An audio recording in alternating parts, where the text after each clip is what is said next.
Bismillahirrahmanirrahim. Assalamualaikum warahmatullahi wabarakatuh. Alhamdulillah, kita kembali berjumpa untuk perkuliahan seminar pendidikan agama Islam. Hari ini kita sudah memasuki pertemuan ketiga. Topik untuk pertemuan ketiga adalah penyusunan rencana penelitian atau proposal penelitian.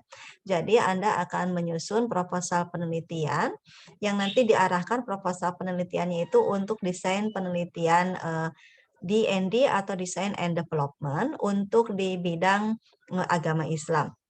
Di minggu yang lalu Anda sudah menyelesaikan tugas perumusan bahan penelitian, Anda sudah merumuskan jenis produk, kemudian judul, dan juga latar belakang. Ada juga yang sudah sampai ke rumusan masalah. Nah, tugas Anda di minggu lalu ini akan dilanjutkan pada pertemuan hari ini.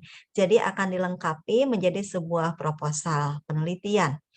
Untuk mendapatkan gambaran bagaimana nanti Anda menyusun proposal penelitian, Anda bisa simak, ikuti penjelasan yang akan Ibu sampaikan melalui PPT atau dibantu dengan slide PPT berikut ini.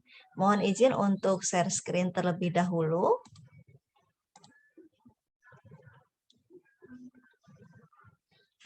Nah, ini materi kita di hari ini. Namun sebelum Ibu masuk ke materi ini, supaya kita bermakna dalam perkuliahan ini, mari kita awali terlebih dahulu dengan pembacaan doa. Doa yang hari ini kita panjatkan ke hadirat Allah Subhanahu wa Ta'ala, mohon untuk diberikan kesehatan, untuk diberikan juga limpahan berkah dan pahala dari Allah Subhanahu wa Ta'ala. Allahumma inni as'aluka salamatan fid din wa afiatan fil jasad wa ziyadatan fil ilmi wa barokatan fil rizki wa taubatan qoblal maut wa rahmatan indal maut wa magfiratan ba'dal maut. Allahumma hawin alaina fi sakaratil maut wa najata minan nari wal afwa indal hisab. Amin ya Allah ya rabbal alamin.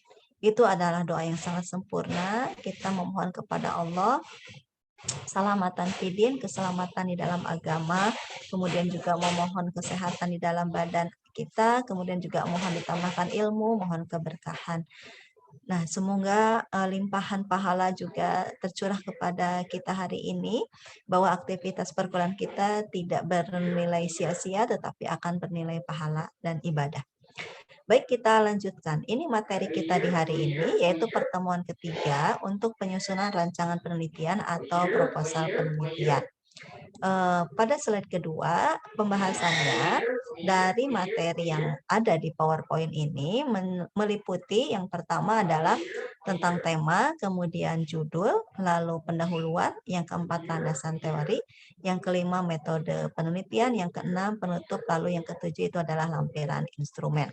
Nah, namun perlu Ibu jelaskan bahwa pada PPT ini disajikan contoh penelitian survei dan juga contoh penelitian design and development atau DND. Jadi ada dua contoh jenis penelitian yang disajikan di sini. Ada penelitian survei dan ada penelitian DND. Nah, dikarenakan Anda ini diarahkan untuk melakukan penelitian DND atau design and development, maka silakan Anda lebih fokus pada slide-slide yang berlogo merah ya, yang ada tulisan DND. Kenapa Ibu sajikan dua-duanya? Ini untuk memberikan wawasan kepada Anda bahwa selain DND itu juga ada jenis penelitian lain. Dan jika Anda ingin mencobanya, Ibu sudah sajikan contohnya. Begitu. Jadi kita akan awali dulu dari teorinya seperti apa, lalu kemudian langsung ke contoh supaya bisa dipahami. Yang pertama, kita masuk ke bagian tema. Penulisan tema ini mohon nanti dipatuhi ya dengan menggunakan huruf kapital. Jadi nanti Anda ketika membuat sistematika di proposalnya diketik ya, spasinya 1,5, kertasnya biasa A4, marginnya semua 3 kecuali margin yang kiri. Ya, itu 4.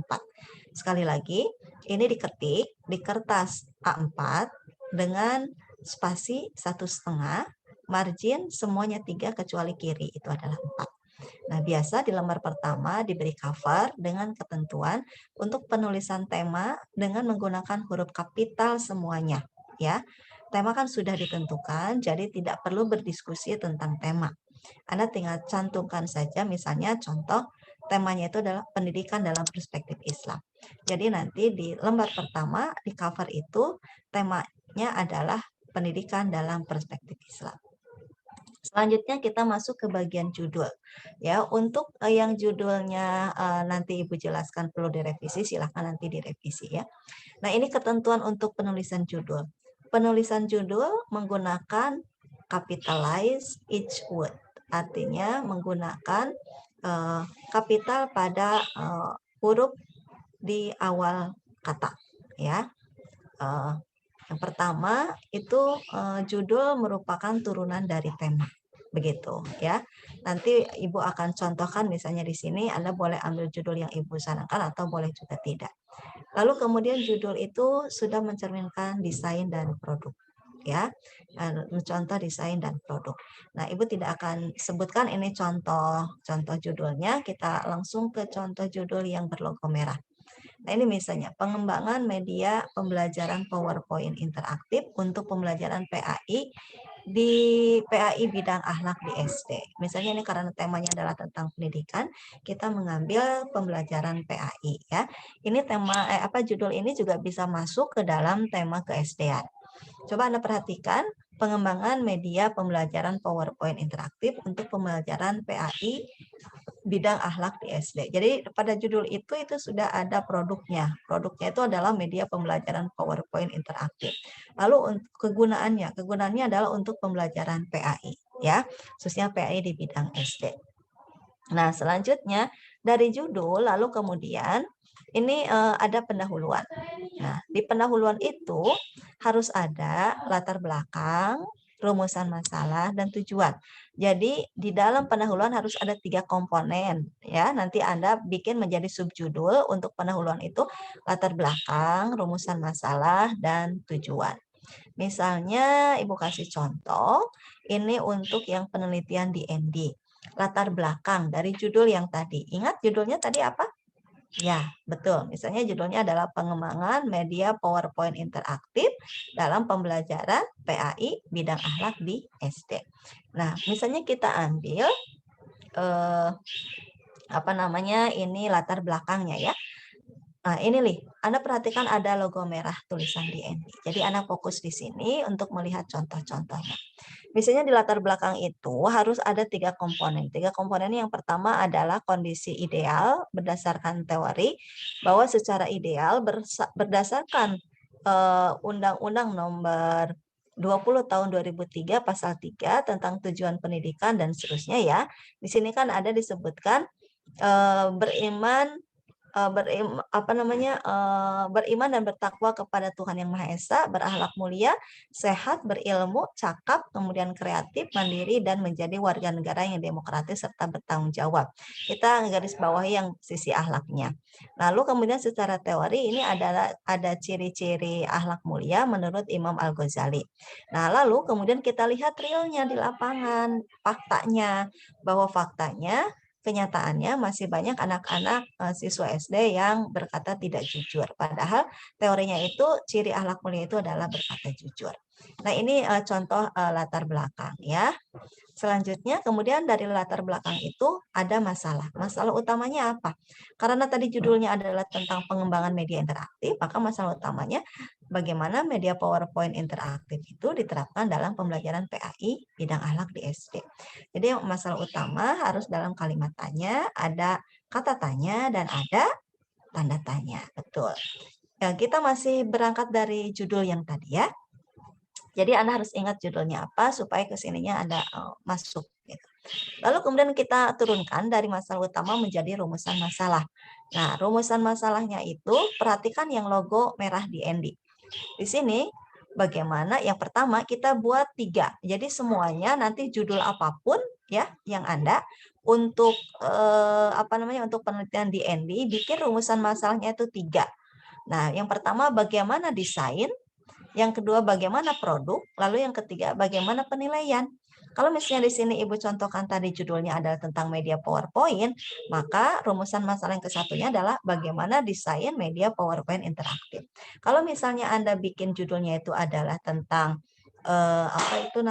video ya, video animasi misalnya, maka nantinya rumusannya itu adalah bagaimana desain video animasi. Nah, begitu. Lalu rumusan yang keduanya adalah bagaimana produknya. Apa bedanya desain dengan produk? Kalau produk itu udah jadinya, kalau desain itu mungkin masih apa namanya ada gambarannya, tahapan-tahapan pada saat membuat produk ya. Lalu yang ketiga bagaimana penilaian ahli. Nah, penilaian ahli ini jadi nanti setelah Anda membuat produk, Anda minta penilaian dari guru ya, dari guru SD PAI yang eh, menilai produk Anda itu adalah ahli. Atau nanti pada saat presentasi juga Ibu akan memberikan penilaian ini gitu. Ya jadi untuk penilaian ahlinya silakan Anda minta ke guru SD.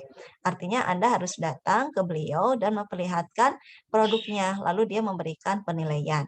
Penilaiannya itu harus dirumuskan dalam instrumen penilaian ya. Berikutnya kita masuk ke tujuan. Perhatikan juga Anda pilih slide yang di ND ya, yang logo merah.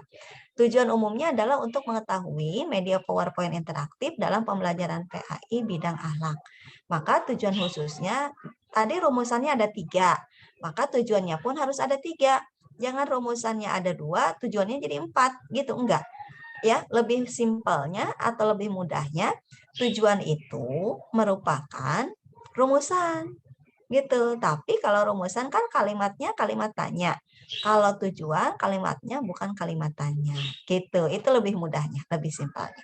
Nggak boleh berbeda ya antara rumusan dengan tujuan. Mari kita masuk ke landasan teori. Kita perhatikan yang logo merah dari judul. Oh, ini mohon maaf ini atasnya belum diganti ya. Karena judulnya tadi adalah media PowerPoint.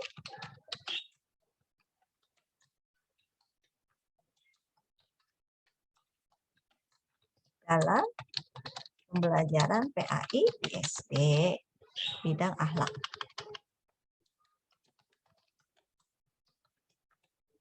Ya, karena judulnya ini, maka nanti di bagian landasan teori, ya, itu nanti ada subjudul landasan teori.